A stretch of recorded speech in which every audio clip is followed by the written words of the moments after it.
ومن يضلل فلا هادي له. أشهد أن لا إله إلا الله وحده لا شريك له وأشهد أن محمدا عبده ورسوله.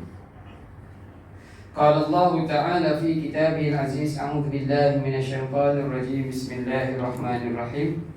يا أيها الناس اتقوا ربكم الذي خلقكم من نفس واحدة وخلق منها زوجها وبث منهما رجالا كثيرا ونساء واتقوا الله الذي تساءلون به والأرحام إن الله كان عليكم رقيبا. اللهم إني ظلمت نفسي ظلما كثيرا لا يغفر الذنوب إلا أنت فاغفر لي مغفرة من عندك وارحمني إنك أنت الغفور الرحيم.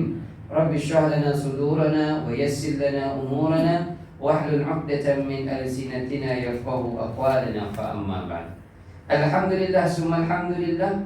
Puji dan syukur yang selayaknya kita panjatkan kepada Allah Azza wa Jalla. Pada saat dan ketika ini bermacam lagi nikmat terus diberikan kepada kita. Berada di tahun yang baru ini juga merupakan satu nikmat, dipanjangkan umur bersama dengan kesihatan. Ada manusia dipanjangkan umur tetapi kesihatan belum lagi diberikan. Ada orang diberikan kesihatan, diberikan umur, tetapi tidak ada Islam, tidak ada iman dan tidak ada taqwa. Maka syukur kita kepada Allah Azza wa Jalla sehingga ke saat ini masih Allah izinkan Islam, iman serta taqwa berada dalam diri kita. Dan mudah-mudahan dia kekal sehingga kita menghembuskan nafas yang terakhir. Amin ya rabbal alamin. Selawat serta salam ke atas baginda Nabi sallallahu alaihi wasallam, ahli keluarga baginda, para sahabat, para tabi'in, tabi'in, para salafus salih. Muslimin muslimat yang dirahmati Allah sekalian, terima kasih atas pertemuan kita pada hari ini. Walaupun ringkas lah ni, ini dah 1.14, ringkas sangat. Tetapi harapnya mudah-mudahan ada sesuatu yang dapat saya kongsikan, manfaat untuk kita semua.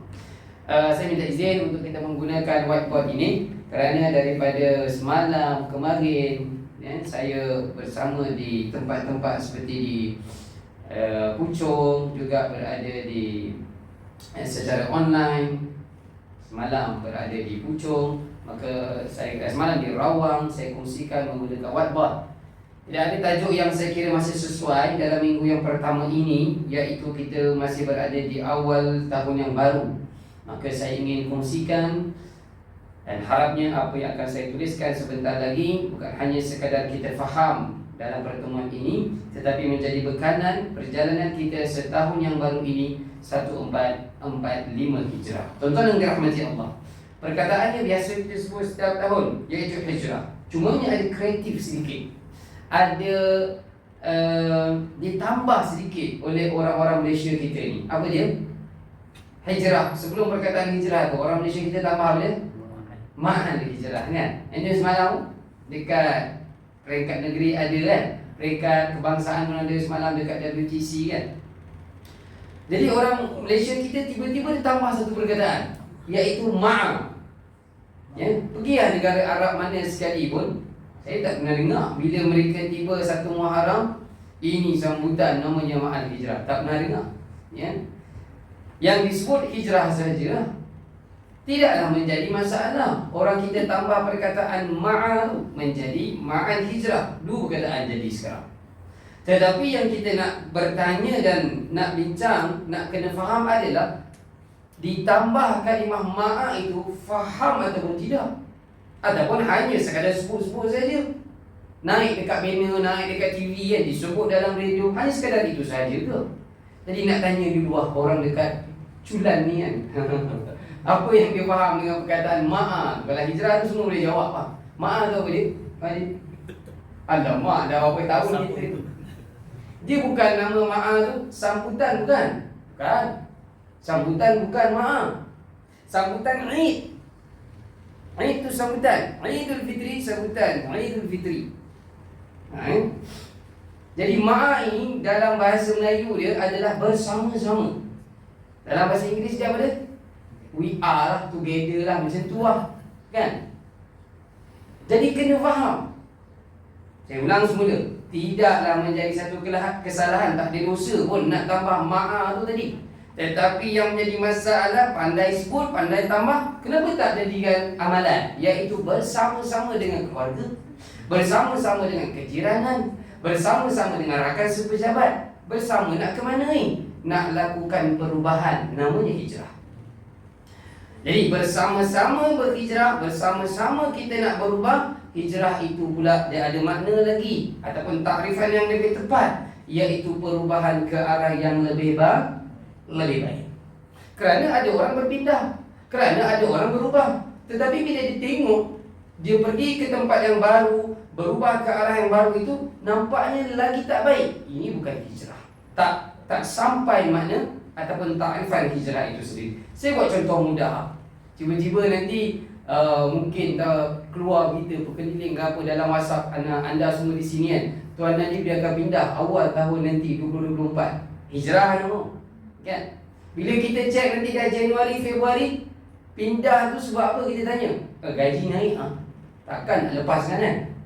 Tapi bila kita tengok gaji dia naik, rupanya dia tak sempat berjemaah Zuhur dengan Asar dengan kawan-kawan. Maaf, ini bukan hijrah tuan-tuan. Lebih baik dia maintain kerja lama yang mana dia boleh jaga jemaah Zuhur dan Asar. Dari sudut kerjaya. Dari sudut kita pindah rumah pula, kita beli rumah baru 500 ribu, setengah juta. Mana ada rumah murah sekarang, tuan-tuan? Kita nampak tu mahal. Hebat tu nanti kita pindah. Kawan pula tahu kita pergi dekat perumahan yang mahal tu. Tiba dekat sana tuan-tuan, masjid surau tak ada. Ini bukan hijrah tuan-tuan. Lebih baik dia berada di taman ataupun perumahan yang lama, yang kat situ dia boleh subuh, dia boleh maghrib, dia boleh isyak berjemaah. Jadi pepatah Arab ada sebutkan begini tuan-tuan. Okay. Kalau nak pindah ke mana-mana, sama ada kerjaya kita ke, ataupun rumah kita ke, ataupun anak-anak kita ke, nak pindah sekolah kan, ingat perkataan ini.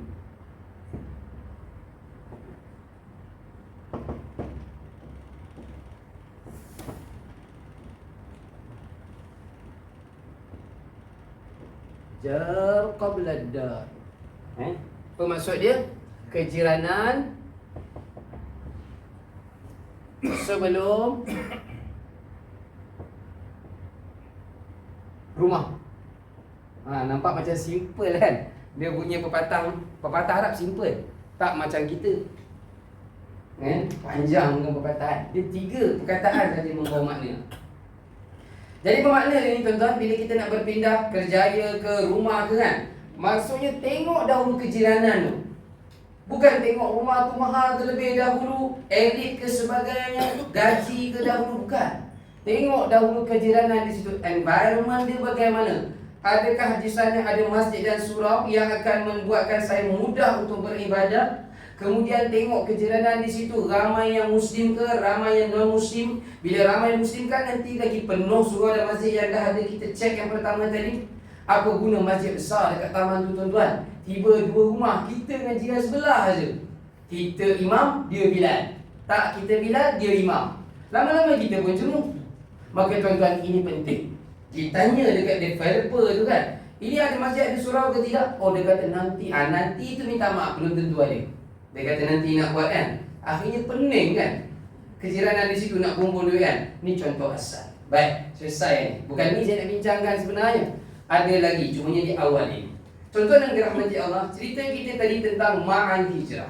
Maka kena jelas, mari bersama-sama kita berubah. Yang satu perubahan ini mesti ke arah yang lebih. Sekali tidak baik, maka jangan namakan dia hijrah. Tuan-tuan dan dirahmati Allah, cumanya ada orang bila kata nak berhijrah ini, dia nak lakukan perubahan ini, dia nak kena tunggu 1 Muharram.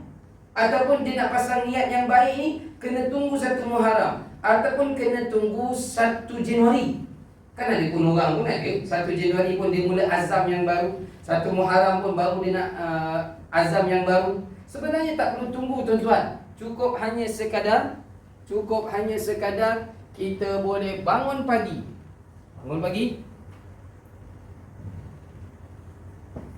Lagi apa dia? Ulang tahun kelahiran. Ini semua. Sebenarnya nombor 1 tu pun dah cukup lah. Hijrah. ataupun Masihi. Kalau kita tengok yang pertama ni kan, bangun pagi tu kan, saya tanya di Shah Alam hari Selasa yang lepas. Saya tanya doa bangun tidur. Alamak, tak boleh jawab. Jadi saya harap di sini jangan tak boleh jawab pula Doa bangun tidur. Semua hafalan. Alhamdulillahilladzi ahyana ba'dama amatana. Di hujung dia apa tuan-tuan? Wa ilaihin nusyur. Bila kita faham ni kalimah yang terakhir tu, dua kalimah yang terakhir dalam doa bangun tidur ni hebat. Kita terima kasih, segala puji bagi Allah yang menghidupkan saya ni pada hari ini selepas tadi mematikan saya. Wa ilaihin nusyur, dan kepadanya Allah lah, hanya kepada Allah lah aku akan dikembalikan ataupun dibangkitkan. Maka dua ni, keempat-empat ini, bangun pagi, ulang tahun kelahiran, hijrah setiap tahun, Masihi Januari setiap tahun, ini namanya peluang demi peluang Allah berikan kepada kita. Ini peluang tuan-tuan. Ya, peluang. Ya, peluang. Kita bangun tidur, yang pertamanya kita kena sedar ini peluang. Setiap pagi bangun tidur, ini peluang. Peluang apa dia? Untuk saya bertaubat. Peluang apa dia lagi? Untuk saya tambah amal ibadah, buat baik, tambah pahala, fikir mana lagi nak buat baik pada hari ini. Tuan-tuan, bila kita bangun pagi, baguslah baca doa sampai wa ilaihin nusyur. Yang pertama kita fikir urusan dunia, maka ada kesilapan pada pemikiran kita.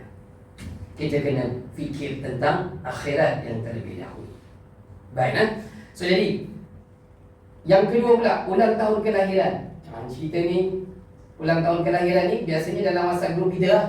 Kan kita ada WhatsApp group sekolah, kawan-kawan di taman. Sebenarnya mereka tak ingat pun ulang tahun kita tuan-tuan, kelahiran tu. Cuma ada seorang je yang ingat. Selamatlah dia ingat. Kalau yang seorang ni tak ingat, habis kita pun sedih pada hari tu kan. Tiba malam nanti jam 11, hari kelahiran kita tu, aku left daripada group ni. Keluar, sebab tak ada seorang pun yang ingat. Kata kawan lama. Tapi tiba-tiba tengah hari tu, ada orang ucap ulang tahun kelahiran kita, soalan saya. Biasanya ucapan ulang tahun ni biasanya orang tulis sebut apa dia tu kan? Apa ni? Contoh-contoh hari ni kan, tuan kan, ulang tahun. Biasanya orang akan mesti WhatsApp apa perkataannya? Apa yang bantu saya? Sekadar itu titik. Ini habis sedih kan ni. Ini betul betul memang tantu juga kita dah. Bukan 11 malam lagi. Apa dia biasa? Panjang umur, lepas tu titik kan. Ketika kawan-kawan kita tulis macam tu, kita kena sedih tuan-tuan. Tak lengkap. Tak lengkap. Atau kita balas, lebih baik pun tak payah ucap. Kalau sekadar ini saja. Ingat, tetapi ucapan tidak lengkap. Kenapa? Kerana ketika kawan kita ucap sekadar itu, sedar tak? Dia hanya sebutkan kepada kita tentang, saya tulis dulu. Dia sebut yang mana? Yang dia sebutkan tadi tu kan, panjang umur murah rezeki, dia sebut yang mana? Kanan ke kiri? Dia sebut ini saja tuan-tuan. Kita kena sedih. Tak ada seorang pun kawan kita. Kita ni bila bersahabat, ada kawan yang mengingatkan kita tentang akhirat. Ni baru sahabat sejati tuan-tuan.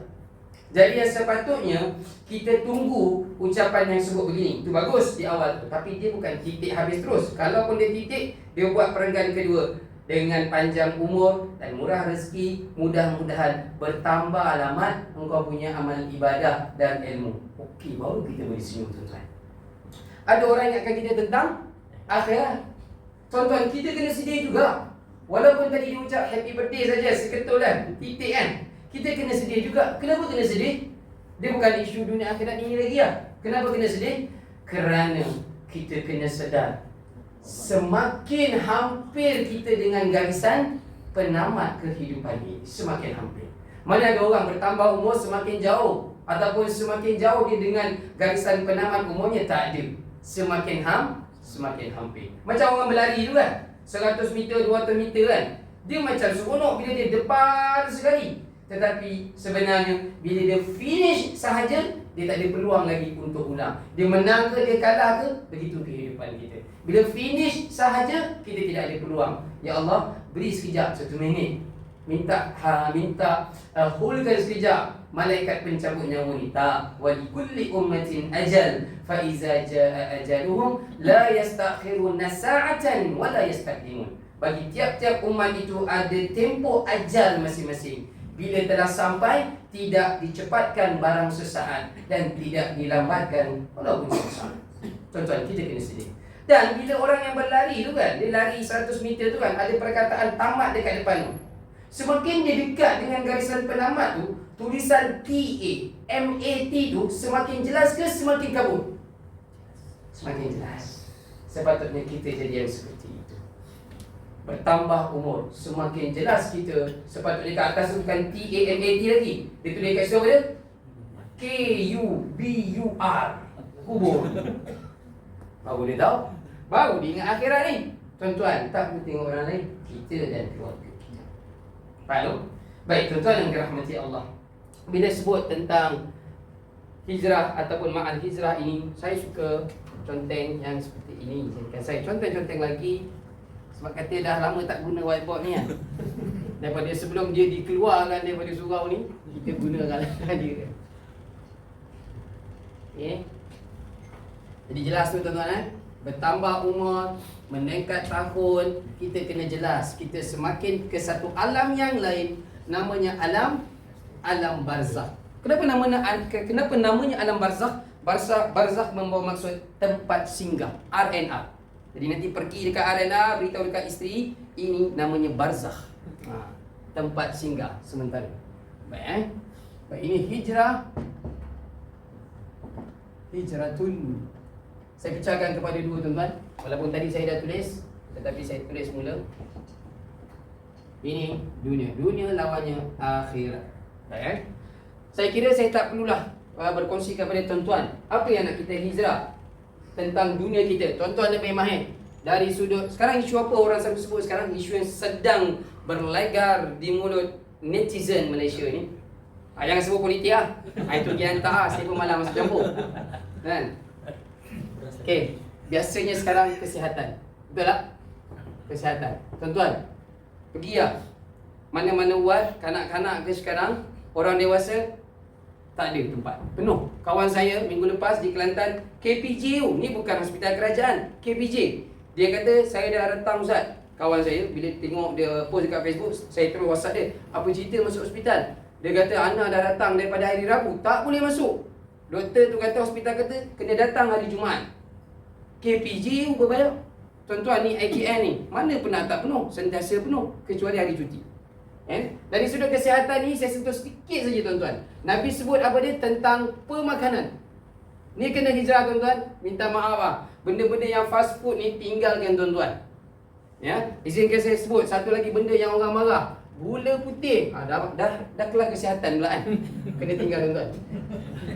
Sebab Nabi sebut tuan-tuan, ni garam putih ni, garam putih paling bahaya. Saya suka pagi-pagi lepak kan. Sebab sebelum uruskan reban ayam saya, lepas hantar anak 7.30, saya minum dengan orang kampung. Kenapa kita nak minum? Mereka kenal kita, mereka belanja kita.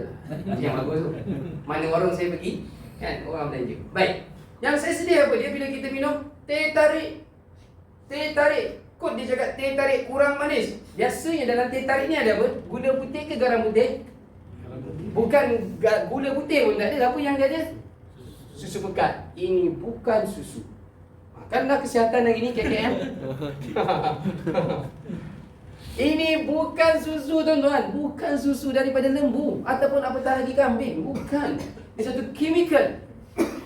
Tu yang orang kita ramai yang sihat tu. Apa maksud sihat? Maafkan saya, obes. Tak nak cerita panjang pasal ni. Tuan-tuan dia beritahu. Poin saya, benda ni kita tak ikut. Pemakanan yang kita nak ikut sunnah yang Nabi ajar tuan-tuan. Dekat rumah, siapa yang tak ada habatus sauda hari ni? Satu kemalangan yang ngeri. Dekat rumah, siapa yang tak ada madu? Juga kemalangan yang kedua. Lepas ni kemalangan ketiga, memang IGN terus, ICU terus. Tak ada kurma dekat rumah. Tuan-tuan kena ada. Saya ulang semula habatus sauda Nabi dalam hadis yang sahih, dia adalah ibu segala ubat kecuali mati. Illa sam. Bila dah sampai tadi ajal yang ayat saya bacakan tadi, tak boleh buat apa lah. Mari datanglah berkilo habatus sauda pun. Tetapi kesihatan kita ni penting. Nanti kesihatan ini akan membuatkan akhirat kita ni terjaga tuan-tuan. Solat segera. Kenapa tak pergi masjid? Lama tak nampak. Saya tak sihat. Kawan kita tanya kan. Kita tak pergi masjid sebab kita tak sihat. Kan? Jadi penting kesihatan. Ya? Baik. Jadi saya ulang semula. Habatus sauda tuan-tuan, please kena ada. Madu kena ada. Kurma kena ada. Satu lagi apa dia? Wattini wazzai. Zaitun kena ada. Minyak zaitun. Tuan-tuan please. Ya? 4 benda tu lah. Tak makan je insya-Allah. Baik ya.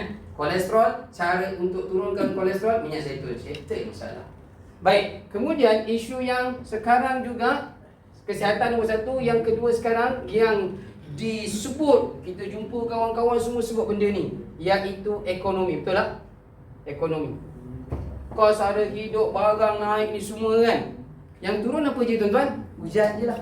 Selamat hujan tu rahmat. Tuan-tuan yang dirahmati Allah, siapa pun bertukar yang memerintah kerajaan ataupun memerintah Malaysia ni, jangan mimpi benda ni akan turun. Tinggal lagi bagaimana kita nak uruskan diri dan keluarga kita. Maka saya tak nak panjang. Tengok dalam surah Yusuf tuan-tuan.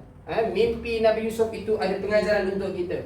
Tengok awal surah Hud, cerita tentang ekonomi. Ni siapa yang faham? Naiklah harga barang macam mana sekalipun, dia relax. Kerana Allah sebut, ini semua daripada milik Allah, khazanah Allah. Dia akan beri kepada siapa yang benar-benar beriman dan bertakwa. Itu kan ayat 1000 dinar. Ni belakangnya ayat apa? 1000 dinar. Syaratnya apa dia? Yang kata syarat la yahtasib, tanpa disangka nikmat itu akan dapat. Yang pertama kena bertakwa kepada Allah Azza wa Jalla. Ya, baik. So jadi bab ekonomi ni saya kira tuan-tuan lebih mahir. Ya, lebih mahir. Ada satu cerita tentang ni, ekonomi ni. Tadi kita sebut beras lah apa semua ni naik kan. Beras kita beli kan. Ada satu hari seorang sahabat datang kepada Nabi SAW. Ya Rasulullah, aku ada masalah, tapi benda ni tak boleh bincang kat sini. Kena datang kat kebun kurma aku. Nabi kata okey, no problem, bawa je lah kan. Kau dapat makan free. Nabi sampai di kebun dia, Nabi tanya, apa masalah? Ya Rasulullah, tuan tengok pokok-pokok kurma saya ni. Tahun ini dia punya hasil berkurang seperti tahun-tahun yang lepas. Jadi macam mana jalan penyelesaiannya ya Rasulullah? Tuan-tuan, Nabi tak berikan langsung solusi. Nabi tak berikan langsung. Bukan Nabi kata siram kasih lebih. Ditambah dengan baja A dan B. Siapa yang buat hidroponik dia tahu baja A, B. Nabi tak sebut langsung. Jadi Nabi sebut apa dia? Ni tentang dunia ni. Nabi sebut apa dia kepada dia yang bertanya sahabat ni? Nabi kata, kalian, anda sebagai tuan kepada kebun ini lebih mengetahui urusan dunia kalian. Habis begitu saja. Tetapi Nabi kata, yang bab akhirat ini jauh lebih penting yang kita nak kongsikan. Selesai bab ekonomi ni, bab pendidikan dan seterusnya lah. Tuan-tuan pandai sendirilah kan. Baik. Yang dekat akhirat ini saya nak pecahkan kepada dua pula. Ya, bab akhirat ini saya pecahkan kepada dua. Ni yang nak kita hijrahkan tuan-tuan. Hijrahkan tadi. Yang pertamanya ilmu, yang keduanya ibadah. Ni saja yang paling kita nak bincangkan hari ini tuan-tuan. Ini kena upgrade. Bertambahnya umur kita, ulang tahun kelahiran kita, bangun setiap pagi, dua benda ni kena fikir tuan-tuan. Dahulukan pemikiran kita setiap hari dengan dua perkara ini. Hari ini ilmu akhirat apa yang saya kena upgrade? Tuan-tuan saya bantu. Yang pertamanya ilmu kita dengan Al-Quran. Ya, minta maaf. Kadang majlis-majlis tahlil apa saya duduk sama dengan orang-orang, yalah pakcik-pakcik kan, dekat majlis surau duduk sebelah kan. Kita sedih bacaan dia tu masih ada salah. Tak kira tuan-tuan, bukan nak cari kesalahan. Poin saya adalah, tak kira berapa pun umur kita, dah berapa kali ratus kita khatam Al-Quran, membaca Al-Quran, kita kena sentiasa perbaiki. Macam mana caranya? Cari kawan lah. Cari kawan, kalau tak ada kawan sangat, dekat rumah dengan pasangan. Ya. Kadang, ya, sebab saya hafaz Al-Quran, isteri saya duk baca seronok, macam pagi tadi lepas subuh dia baca kan. Salah aku, tengok balik. Padahal saya pegang phone. Jadi dia jangan rasa dia baca selama ini betul. Kita mesti ada kesilapan tuan-tuan tentang Al-Quran. Ada satu kisah, izinkan saya cerita satu kisah. Kita tulis kat sini ilmu tentang Al-Quran. Satu kisah. Ada seorang syekh ni, terkenal macam yang baru hari Sabtu Ahad ni. Siapa datang Malaysia? Sama kan? Pergi naik helikopter. Saya tengok orang tadi semua tidur. Sampai 20 minit video dia naik helikopter saya tengok. Bila saya tengok, bila pula awak nak jumpa aku naik. Dia tu kan. Baik, dia West Star kan. Kemudian dia kapal terbang kan. Ada satu kisah berlaku di Indonesia. Seorang Syekh ni terkenal. Dan bila dia datang di satu wilayah, satu kampung ni, masyarakat akan cuba sedaya upaya berebut nak bawa dia lepas habis kuliah maghrib tu tidur dekat rumah dia. Nak jamu nanti makan malam, nak jamu besok sarapan tengah hari. Kalau boleh lagi bermalam-malam lagi bagus. Kebetulan dah ramai sangat berebut nak bawa Syekh ni, maka masjid tu buat undian. Tak boleh lah bagi dekat dia, nanti orang lain marah pula. Maka buat undian. Kena dekat seorang tuan rumah ni, pemuda ni. Kebetulan rumah dia ni pula bersebelahan dengan masjid. Syekh ni kata, okey lah, sebelahan dengan masjid. Dia pun kata, alhamdulillah kena dekat saya, nanti Syekh pun mudah untuk subuh dan sebagainya. Maka malam itu makan malam, besok sarapan, besok makan tengah hari. Pada hari yang nak balik, Syekh ni nak balik, nak check out lah kita kata, maka dijamu untuk jamuan yang terakhir. Cumanya pada jamuan yang terakhir ini, isteri tuan rumah ini tanpa sengaja dia letak sejumlah wang berdekatan dengan meja makan tuan Syekh ni tadi. Mungkin ada meja kopi ke tepi tu kan. Syekh ni makan, kemudian balik, habis cerita. Selang beberapa jam, isteri tuan rumah ni datang kepada suami dia, bang, ada nampak tak sejumlah wang saya letak berdekatan dengan meja Syekh kita yang tadi dia makan? Sekarang saya pusing satu rumah tak jumpa. Tuan-tuan dan dirahmati Allah, hari berganti hari. Kemudian pemuda ni perasan Syekh ni ada dekat Giant, perasan Syekh ni ada dekat Paminyak, tetapi dia tak tegur. Tadi bukan main gembira kan, bawa Syekh ni ke rumah dia. Takdir Allah, pada bulan-bulan yang berikutnya Syekh tu datang lagi di masjidnya. Orang berebut lagi, dia pula masuk undian lagi. Dan takdir Allah, yang kedua ini pun Syekh tu kena bermalam dekat rumah dia. Situasi jadi berbeza. Dia tak tersenyum, tak gembira macam yang sebelum-sebelum ni. Ya? Bila masuk rumah tu, nak jamu makan malam, dia tanya, sebelum kita nak makan malam, saya ada soalan. Saya ada soalan kepada Tuan Guru, kepada Syekh. Silakan, kata Syekh tersebut, anda perasan tak Syekh? Selepas pertemuan kita yang berbulan lepas tu, yang kau pernah tidur kat rumah aku dulu tu, kemudian aku tidak menegur engkau di mana-mana tempat aku jumpa. Ya, aku perasan. Kata Syekh, aku perasan. Aku diam saja. Kau boleh buat. Soalan yang kedua. Sekarang soalan aku nak tanya penting. Untuk pengetahuan kau, Syekh, aku lakukan yang seperti itu kerana kami kehilangan duit. Isteri aku mengadu ada kehilangan duit, dan memang tidak ada orang lain yang masa kehilangan duit tersebut. Syekh itu tak jawab. Dia tiba-tiba menangis. Orang suruh jawab, kenapa menangis? Kata tuan rumah tu kan. Syekh itu tunjuk, mencarak tu kan. Aku menangis kerana tu. Syekh itu tunjuk. Faham ni? Ya betul, aku ambil duit tu. Tetapi aku letak duit itu di setiap helaian, di celah-celahan helaian Al-Quran tersebut. Maka setelah berbulan-bulan aku datang semula di rumahmu, engkau masih tak jumpa lagi duit itu. Masih tak jumpa lagi wang yang hilang itu. Bagi kita faham kan? Memang terbukti penghuni itu dia lebih fikirkan dunia yang kita tulis ni tadi berbanding urusan akhiratnya. Tentang ilmu Al-Quran, membaca Al-Quran. Tuan-tuan yang dirahmati Allah, Allah boleh datang seseorang yang kita tak kenal. Allah boleh datangkan seseorang kepada kita untuk mengetuk pintu hati kita, sebab kita terlampau lalai dengan dunia kita. Maka waktu tu kita jangan salahkan Allah. Waktu tu jangan kita baru nak terhantuk. Ketika Allah masih memberikan kesihatan yang saya sebutkan tadi, setiap tahun, setiap pagi, ya, ulang tahun kelahiran, kita kena sedar, ini peluang untuk saya tingkatkan ilmu. Ini peluang untuk saya tingkatkan, perbaiki bacaan Al-Quran kita. Maka tuan-tuan yang dirahmati Allah, masuk tahun yang baru ini, ya, saya ajak kita bersama. Ilmu yang paling utama di dalam Al-Quran disebutkan adalah Iqra bismi rabbikal ladzi khalaq. Baca Al-Quran. Ya. Kalau sebelum ini kita boleh baca Al-Quran satu hari setengah juzuk, kita kena tambah masuk tahun yang baru ni satu hari satu juzuk. Kalau yang sebelum ini satu hari mungkin 2 muka surat, jangan bertambah umur, bertambah tahun, still maintain 2 muka surat. Jauh lebih malam jadi 1 muka surat. Lagi bahaya.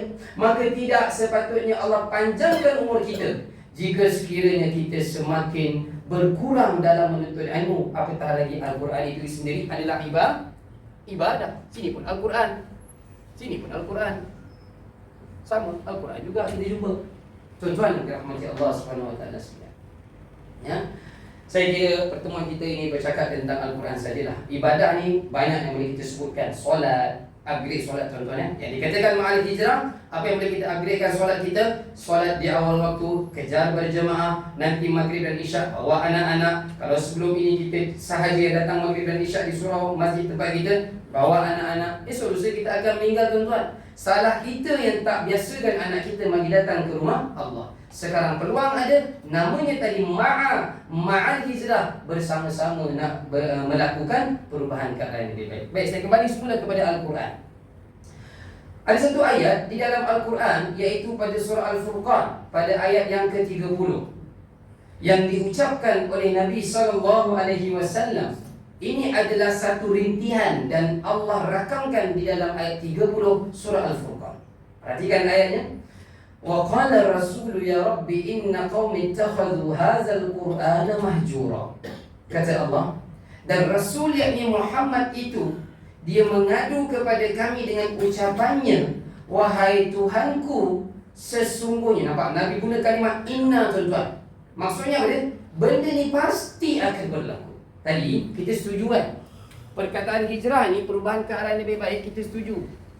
Dia membawa maksud yang positif, betul tak? Tetapi dalam ayat 30 surah Al-Furqan ini, dia membawa maksud negatif. Hijrah juga ada perkataan hijrah dalam tu, tetapi dia membawa maksud yang negatif. Apa yang negatifnya? Nabi mengadu merintih, sedih sangat. Nabi ucap depan para sahabat, wahai Tuhanku, sesungguhnya, tu dengan perkataan sesungguhnya kaumku, mereka mengabaikan. Hijrah itu dalam terjemahan itu, mereka mengabaikan Al-Quran. Tuan-tuan, Nabi sebut lama, 1400 tahun yang lepas. Ternyata hari ini berlaku. Apa maknanya mahjura dalam ayat itu, hijrah itu? Iaitu yang negatif itu sendiri tuan-tuan. Yang pertamanya, Nabi mengadu kepada Allah, ada di kalangan umatku, mereka dah tak lancar baca Al-Quran, tetapi sengaja tak nak cari, tak nak usaha belajar memperbaiki bacaan itu. Tahsinul Quran namanya tuan-tuan. Maka kita kena usaha. Yang kedua, yang termasuk dalam perkataan yang negatif dalam ayat 30 surah Al-Furqan itu adalah, dia lancar baca lancar, tetapi dia membaca dalam keadaan hari-hari, waktu-waktu yang tertentu saja. Bila terakhir baca Al-Quran? Tu hari Khamis minggu lepas, malam Jumaat baca Yasin. Ini termasuk yang kedua. Baca lancar, tetapi pada majlis dan waktu yang tertentu saja. Termasuk dalam ayat 30 ini tuan-tuan. Nabi sendiri. Maka membaca Al-Quran mesti setiap hari. Disebutkan dalam Al-Quran, zalikal kitabu la raiba fi. Kalau benar Al-Quran, Alkitab ini langsung tidak ada keraguan pada diri kita, maka dibaca setiap hari. Yang ketiga, orang ni baca lancar, tak perlulah nak ulang kaji ataupun cari guru. Baca lancar, kemudian baca setiap hari, okey lah. Tapi yang ketiga masalahnya, dia tidak ada plan. Bila meningkat umur, bangun setiap pagi, dia tidak ada plan untuk menghafaz ayat-ayat yang baru. Tuan-tuan, jangan hanya sekadar umur kita meningkat. Saya pesan untuk diri saya, jangan hanya sekadar kita meningkat umur kita, bertambah mungkin gaji kita, tetapi kita tidak ada usaha merancang menghafaz mana-mana ayat Al-Quran. Saya bantu tuan-tuan untuk mudah, ya. Mana surah yang saya nak kena hafal? Mungkin itu anda bertanya. Saya bantu tuan-tuan. Cukup kita mulakan pada tahun ini paling mudah ni, iaitu cari doa-doa di dalam Al-Quran. Ada ayat-ayat Al-Quran ni tuan-tuan, dia berbentuk doa. Doa. Kalau saya bacakan ayat ini, cuba bantu saya berikan jawapan doa Nabi apa dia? Soalan mudah-mudah. Rabbana zalamna anfusana wa illam taghfir lana wa tarhamna lanakunanna minal khasirin. Doa Nabi apa dia? Nabi Adam alaihi salam. Okey kan? Tapi tahun ini kerana di-upgrade, di mana doa itu berada, surah mana. Kan? Jadi nak kena upgrade. Ataupun kita tahu itu doa Nabi Adam, kita hafal. Kita tanya untuk upgrade yang kata hijrah ini, apa makna doa ini? Upgrade lagi. Di mana terletaknya ayat ini? Di surah mana? Upgrade lagi. Ketika bila Nabi Adam membacanya. Itu maksud upgrade dalam menghafaz doa. Kalau saya baca doa ini, mudah saja. Rabbana atina min ladunka rahmatan wa hayyi lana min amrina rasyada. Siapa yang baca doa ini? Siapa yang baca doa ini? Hafalan semua kan? Ashabul Kahfi di dalam surah Al-Kahfi. Ketika bila dia membaca doa ini, ketika lari daripada Raja Kidianus, maka kita jelas. Ini baru kata upgrade dalam menghafaz doa-doa dalam Al-Quran. Banyak lagi tuan-tuan. Di Quran lebih ada 110 doa para Nabi ataupun umat-umat yang terdahulu di dalam Al-Quran. Tak susah. Senang saja untuk dapatkan doa ini. Pergi di website ataupun di aplikasi Shopee kan. Sekali lagi lah, benda biasa yang mudah untuk kita. Type dekat search dekat Shopee tu, doa-doa dalam Al-Quran. Nah, saya baru tengok ya, dalam 16 ke 17 ringgit saja. Tuan-tuan update untuk kita ya. Baik, saya kembali. Tadi perbaiki bacaan, pastikan lancar, kemudian hafaz ayat-ayat yang baru. Yang keempat, ada orang dia hafaz ayat Al-Quran, tetapi ni yang jauh lebih penting, iaitu tidak mengamalkan apa yang dia hafaz dan yang dia faham. Maka tuan-tuan, ini adalah namanya hijrah kita antara kita dengan Al-Quran. Al-Quran ini bahasa Arab tuan-tuan. Ya, Al-Quran ini bahasa Arab. Kenapa penting kita membacanya? Kerana nanti kita semua ingin menjadi penghuni syurga. Jadi bahasa di dalam syurga itu nanti bahasa apa tuan-tuan? Oh, saya boleh speaking dah malaikat Ridwan. Boleh izinkan saya masuk cepat sikit lah. Minta maaf tuan-tuan. Semua orang dalam syurga itu nanti akan bercakap, bersembang dalam bahasa. Jadi sebelum kita menjadi penghuni syurga, pastikan kita sentiasa dengan bahasa Arab setiap hari di atas dunia ini. Kalau macam anak-anak kita kan, nak pergi belajar dekat Jepun kan, dia kena pergi belajar dekat UM tu tuan-tuan. Ada beberapa tahun, setahun ke 2 tahun, kena belajar bahasa Jepun. Tak lepas, tak boleh pergi. Kenapa? Nak berjaya di sana Jepun nanti. Maka tuan-tuan yang dirahmati Allah, sebelum kita menjadi penghuni syurga di dunia ini, pastikan kita fasih, lancar, sentiasa, tak nak miss setiap hari bercakap dengan bahasa syurga. Cara yang mudah iaitu membaca Al-Quran. Tuan-tuan yang dirahmati Allah, yang terakhir, 1 minit yang terakhir, di dalam cerita hijrah ini Allah sebut dalam ayat 218 surah Al-Baqarah, ayat 100 surah An-Nisa, Allah sebut orang berhijrah dan wajahadu bersungguh-sungguh dengan hijrah, perubahan ke arah yang lebih baik itu, Allah janji 2 perkara. Ya, iaitu Allah akan ampunkan dosanya, Ghafur, dan Allah akan berikan kasih sayang namanya Rahim. Jadi sebelum Allah berikan keampunan kepada kita dan memberikan rahmat kepada kita, maka pastikan kita berjihad dan berhijrah dalam keadaan bersungguh-sungguh. Namanya perubahan ke arah yang lebih baik. Jadi tuan-tuan yang dirahmati Allah, kalau dalam bab ibadah ini, solat, kemudian sedekah, tuan-tuan boleh tambah sendiri kan. Jadi ini semua kita nak buat bersama-sama dengan keluarga kita, kejiranan kita, rakan-rakan kita di pejabat ini. InsyaAllah kita akan jadi negara yang Allah sebut di dalam surah Saba, baldatun tayyibah wa rabbun ghafur. Ya, sebuah komuniti, negara yang diberikan keampunan kepada penduduknya dan juga diberikan kebaikan tayyibah kepada penduduknya. Allah Ta'ala a'lam. Saya mohon maaf atas kekurangan terkasar bahasa. Mudah-mudahan tahun ini adalah tahun yang dapat kita lakukan satu perubahan yang lebih baik daripada tahun-tahun yang lepas, kerana peluang demi peluang telah Allah berikan kepada kita. Maka buktikan dengan melakukan sesuatu ke arah yang lebih baik. Itulah tanda syukur seorang hamba kepada Allah Subhanahu wa taala. Aku qauli hadza wa astaghfirullah al-azim li wa lakum. Assalamualaikum warahmatullahi taala wabarakatuh. A'udzu billahi minasyaitonir rajim. Bismillahirrahmanirrahim. Alhamdulillahirabbil alamin wassalatu wassalamu ala asyrafil anbiya'i wal mursalin wa ala alihi washabihi ajma'in. Ya Allah ya Tuhan kami, Jadikanlah perhimpunan kami pada hari ini perhimpunan yang Kau rahmati. Perpisahan kami selepas ini perpisahan yang jadi maksiat padanya. Ya Allah ya Tuhan kami, jadikanlah Al-Quran ini musim bunga di dalam hati-hati kami ya Allah. Jadikanlah Al-Quran ini mudah untuk kami membaca siang dan malam, mudah untuk kami faham, mudah untuk kami menggunakan di dalam kehidupan kami seharian, dalam keluarga kami, dalam organisasi kami. Wa sallallahu ala sayyidina Muhammad wa ala alihi washabihi wa baraka wa sallam. Alhamdulillahirabbil alamin. Taqabbalallahu minna wa minkum. Tangguh dengan kafaratul majlis.